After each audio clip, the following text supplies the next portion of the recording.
इथं आपण 6 अंडे घेतलेत फोडून. आता ती फेटून घेऊया.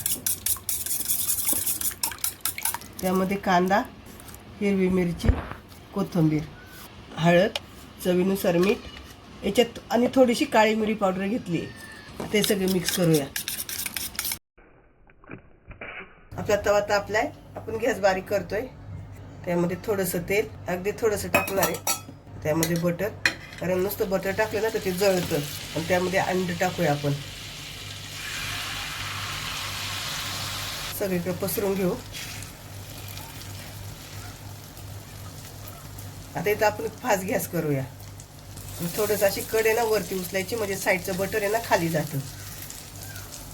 सगळीकडून पसरून घ्यायचं असं. आपण पलटून घेऊया. अंड्याची पोळी आपली छान फुगली आहे. दुसरी साईड बघूया परत. इथं आपली अंड्याची पोळी तयार आहे. बटर टाकलंय आपण आणि बटर टाकलं का पटापट पटकन आपला पाव आहे हा गरम करून घ्यायचा.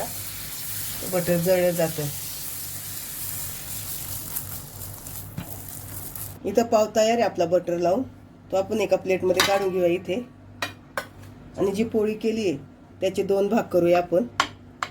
असं मुडपायचा, हा पण मुडपायचा आणि जो पाव घेतलाय त्या पावाच्या बरोबर मधोमध ठेवून द्यायचा असा. आणि नंतर हे असं मुडपायचं. इथं आपला अंडा पाव तयार.